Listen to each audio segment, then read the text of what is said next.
Voilà, bonjour les amis, on donne la fonction f de x égale à ln de x moins 1.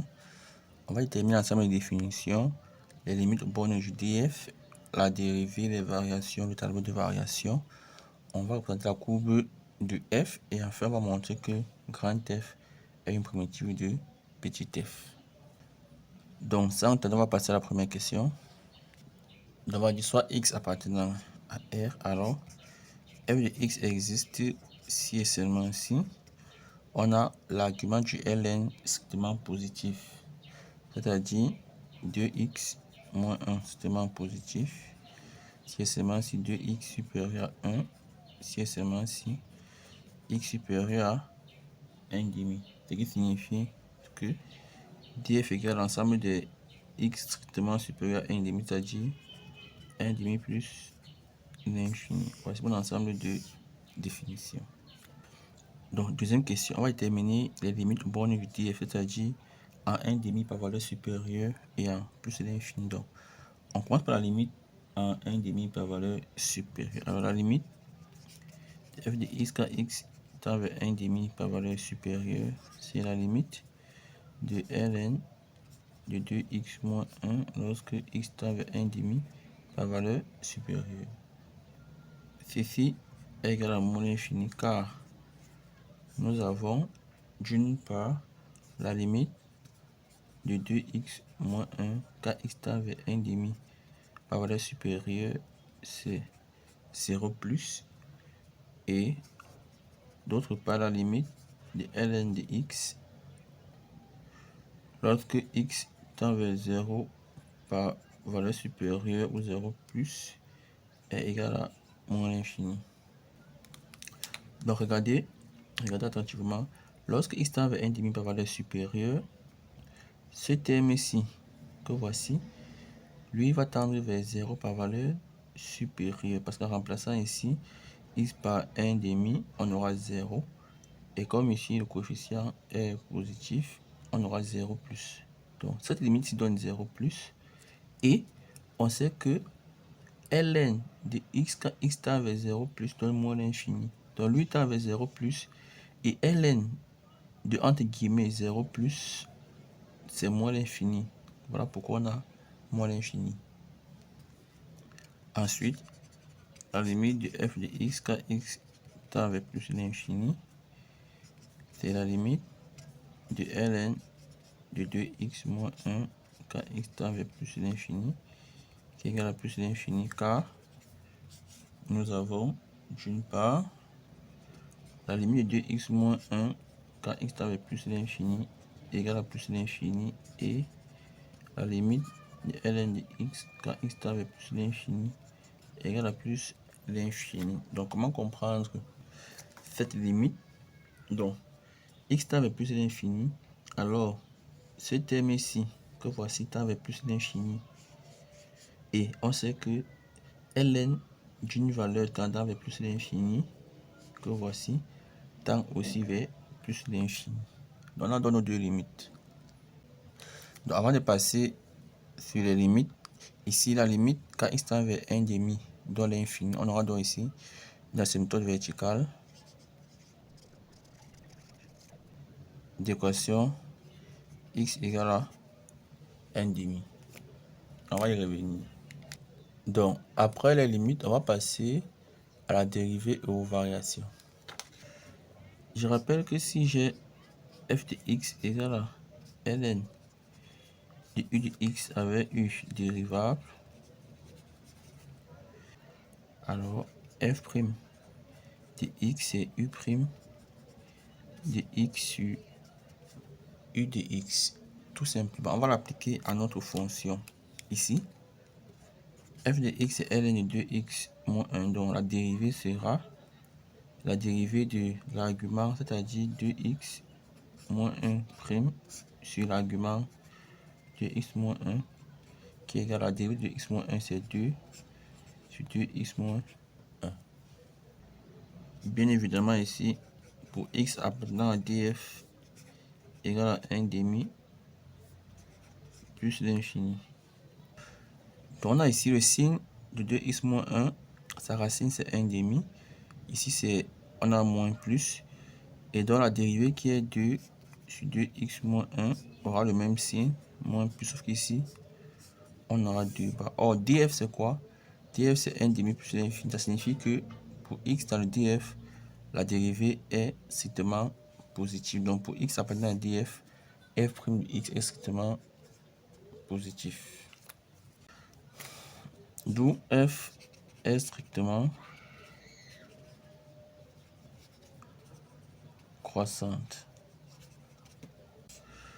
Je trace mon tableau de variation. Ici, la dérivée sur l'intervalle 1 demi plus l'infini qui est df est strictement positive. La fonction est strictement croissante. La limite à 1 demi a donné moins l'infini. Il y a plus l'infini, on a plus l'infini. Voilà dans mon tableau de variation.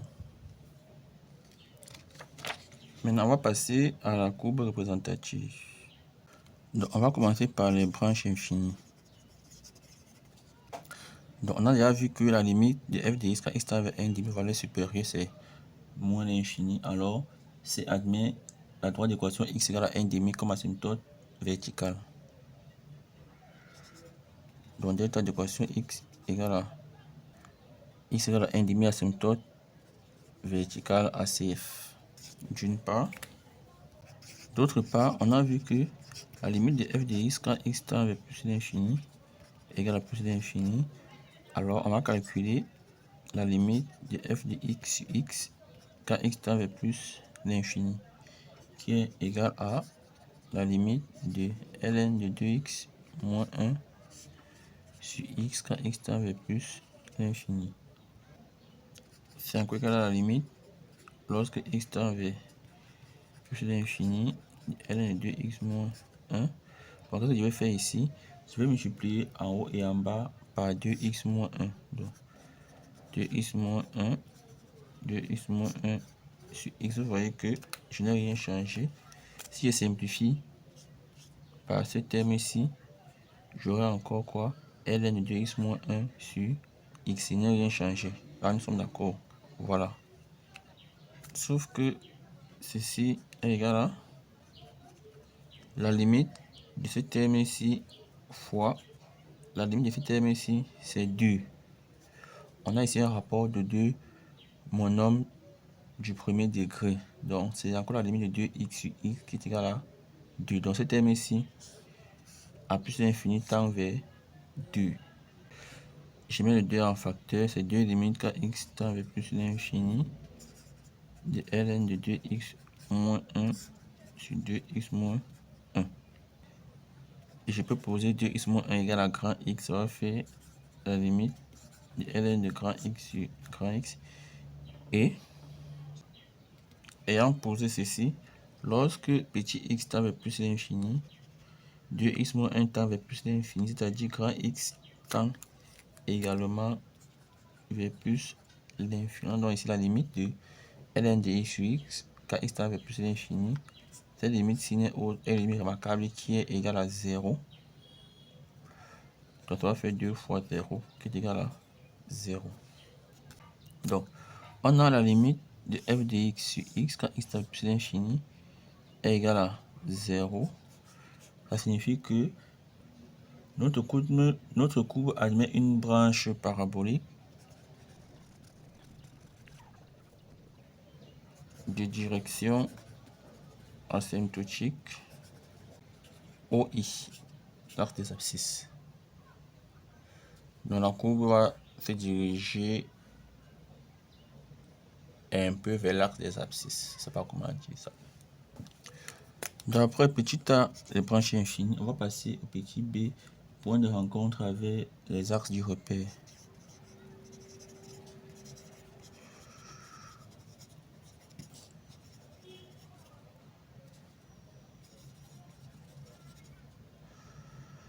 Donc, arc des abscisses, il suffit de résoudre l'équation f de x égale à 0, qui équivaut à ln de 2x moins 1 égale à 0, qui équivaut à... Le ln nu signifie que la valeur c'est 1. Donc 2x égale à 1 plus 1 2x égale à 2, qui équivaut à dire que x égale à 2 sur 2, qui est égal à 1. On a dans le point A de coordonnées 1, 0. Maintenant, point de rencontre avec l'axe des ordonnées. Ici, on devrait calculer f de 0. Mais c'est impossible parce que 0 n'appartient pas au df. Le df, on le rappelle, c'est 1,5 plus l'infini. Donc, comme 0 n'y est pas, il n'y a pas de point de rencontre entre la courbe et l'axe des ordonnées. Donc, pas de point de rencontre.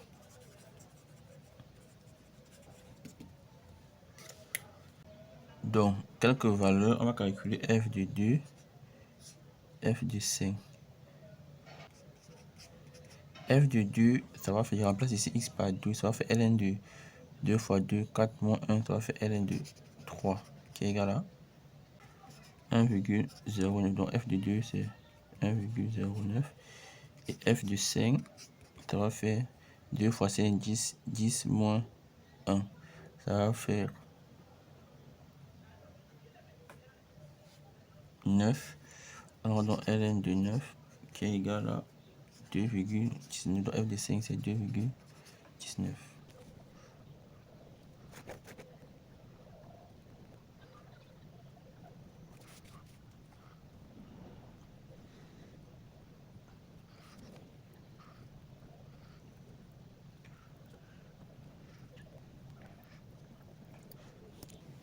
Donc, les amis, on va commencer par tracer l'asymptote.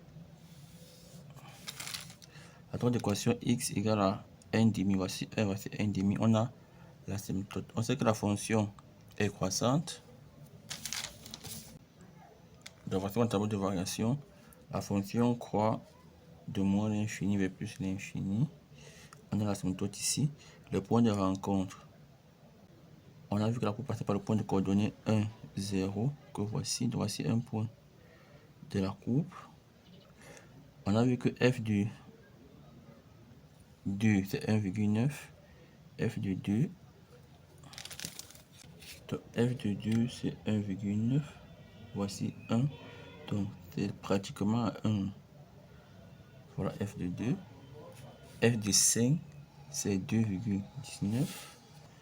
Donc, ici, on a 2. Ici, on a 2,5. On a 2, 2,5. Donc, 2,19 est à peu près ici. Et on sait aussi qu'on a une direction, celle de OI. Donc, la courbe va aller comme ceci. Donc, je peux la tracer. Donc, je viens comme ceci. Je viens comme ceci. Je viens comme ceci. Je viens comme ceci. Et là, je me rapproche de l'asymptote. Assombrir ma courbe, je viens comme ceci.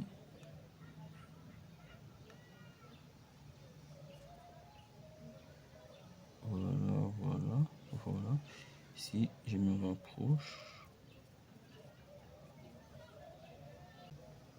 Voilà ma courbe. Et la dernière question montre que grand F a une primauté de petit f. Donc voici grand F. Pour que grand F soit primauté de petit f, il suffit de montrer que la dérivée de grand F c'est petit f. Donc on va calculer la dérivée de grand F tout simplement. Donc on a grand F prime x égale à, on a ici un produit u fois v, ça va faire u prime v plus u v prime. Donc u prime, la dérivée de x moins 1 demi, c'est 1 fois v qui est ln de 2x moins 1 plus u, la dérivée u qui est x moins 1 demi fois la dérivée de ln de 2x moins 1. On a vu c'est égal à la dérivée de l'argument au numérateur qui est 2x moins 1 prime qui est 2 sur l'argument qui est 2x moins 1 et moins la dérivée de x c'est 1. Donc ceci est encore égal à ln de 2x moins 1 plus x moins 1 demi fois 2 sur 2x moins 1 qui est égal à ln de 2x moins 1 plus, je fais entrer le 2 ici, ça va faire 2x moins 1 fois 1, le 2 temps partie reste 1 sur 2x moins 1 moins 1, ce qui est égal à ln de 2x moins 1 plus ici, je peux simplifier, on travaille sur le df, donc x est différent de 1 demi, je simplifie ici, ça va me rester 1 moins 1, tout j'aurai f' de x est égal à ln de 2x moins 1 qui est encore égal à f de x. On conclut que f est une primitive de petit f. Voilà les amis, c'était tout pour cette vidéo. Je vous remercie d'avoir suivi et je vous donne rendez-vous à très bientôt pour de nouvelles vidéos encore plus intéressantes. Ciao, bye bye.